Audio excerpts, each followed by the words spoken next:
Welcome back to the Backyard Professor videos. I've got some good information I want to share with you on the Council of the Gods again. This time from the exchange of David Bokovoy and Michael Heiser. Now, Michael Heiser, of course, has that phenomenal. Sorry to give you such a close-up of such an ugly face. Woohoo! Michael Heiser, of course, has that magnificent doctoral dissertation on the Council of the Gods. David Bokovoy is also presenting his doctoral dissertation on the Council of the Gods. And Heiser and Bokovoy in the Farms Review, this is volume 19, number 1 for 2007, just recently out. They had an exchange on the information on Psalm 82 and the LDS use of Psalm 82, and Heiser critiqued Daniel C. Peterson's article on Psalm 82 and John 10 on the potential of the biblical doctrine of the deification of mankind. And of course, Daniel Peterson exposed those scriptures as demonstrating that humankind is of the same genus as the gods.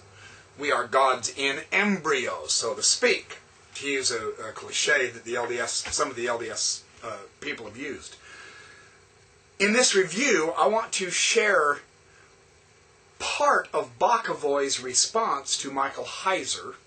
And Heiser, in the follow-up to Bokovoy, said that this part of Bokovoy's review was extremely well done. Very interesting. It's going to cause Heiser to go back and review Adam. And this is also the part that just stunned me. When I read this, I knew I had some video material. The whole exchange is worth simply reading to you on video, but what I've done is I have, starting on page 288, humans as theomorphic beings. And what I want to do is explore a little bit of Bokovoy's idea on Adam as a member of the Heavenly Council. Now, this is extremely awesome, in my opinion. But I've also explored, as he explores a little bit of the Hebrew and a little bit of the Greek, Tselem in Hebrew as man in the image of God, and the Greek from the Septuagint is the Greek word icon, which means image, resemblance, figure, likeness, so on and so forth. I've got several different major scholarly biblical texts discussing this theme of what does Tselem and icon really mean. And so I'm gonna break off and do a whole bunch of fancy dancing on the board with some Greek and Hebrew with you when I get to that point, once I get through Bokovoy. So, Bokovoy, in his discussion concerning the biblical view regarding theomorphic humans, that is, humans in the shape of gods, Peterson draws attention to Paul's New Testament sermon presented to us in Acts 17, verses 28 and 29. This is how Paul says it. For in him we live, and move, and have our being. As certain also of your own poets have said, for we are also his offspring.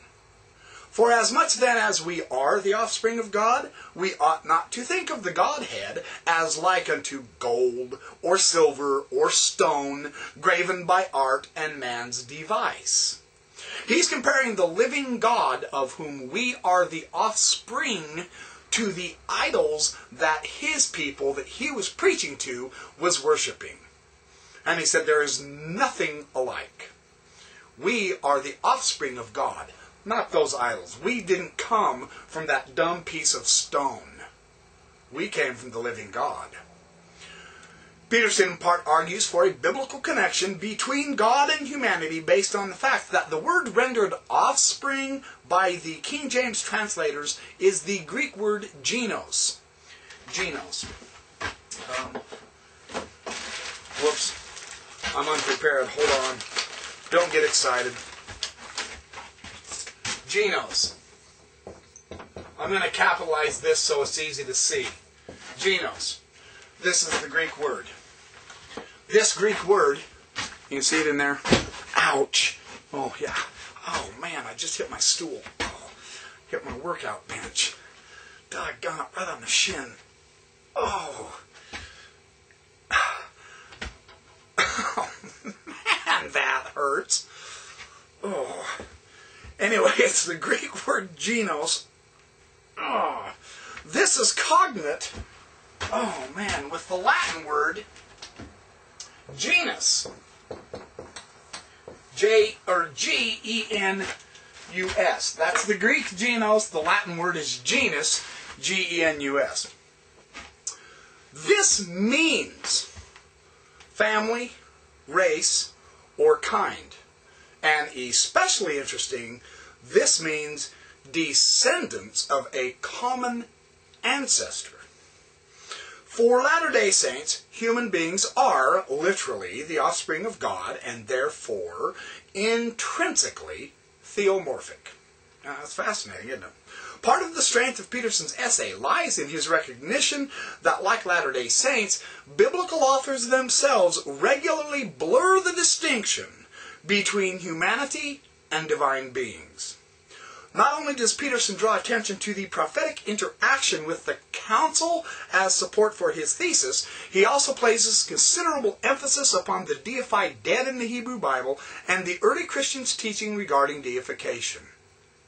However, Heiser rejects this idea and says, no, the two are not related.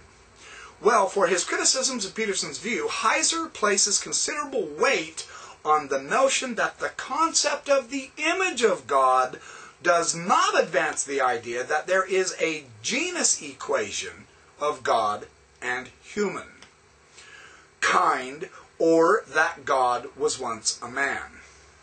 Sorry, I read that lousy, didn't I? This is on page 289. He says, Heiser says, the concept of the image of God does not advance the idea that there is a genus equation of God and humankind, or that God was once a man. On some levels, Heiser's point concerning the word tselem, or image, in Genesis 1:26-27 is correct. Now, concerning this controversial term, Mark Z. Bettler has recently explained what this term means. And this is, you know me, I gotta put this on. So hang on, I'll be right back. Oh, I gotta go rub my shin. Anyway, that hurt, man. Oh, that's what I get for practicing Jeet Kune Do, man. Ooh. Okay. I'm back and my shin is better. Woohoo! See? I can even hop. Here's what Bettler has to say about the word tselem. He says, the word tselem is image, elsewhere always refers to a physical representation. For example, the book of Ezekiel uses tselem when it refers to men sculptured upon the walls, figures of Chaldeans drawn in vermilion, or when it accuses Israel of fornicating with phallic images. The word often refers to idols. It always signifies a concrete entity rather than an abstract one. This is not surprising since the Bible, in contrast to most medieval philosophical traditions, the Bible now, rather than the philosophical traditions of both the Jews and the Christians, often depicts God in corporeal terms. This is the word tselem. I don't have my pointing stick with me tonight. I wish I did. I thought I had it. Oh well, anyway. Tselem. It's a segolate noun, because you have two segols as the vowels. So it's tselem. It's an image, a physical representation. It's a concrete entity. This is not in an abstract sense. It means physical.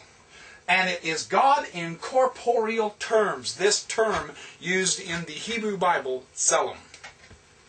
Blackaboy notes that Genesis 1:26-27 suggests that God's physical likeness is similar to humanity's. Now, Heiser is correct, however, that the statement does not indicate that biblical authors viewed humans as gods, or that God himself was once a human. However, many other texts from the Bible do present a theomorphic view of humanity. I want to explore this Zelom.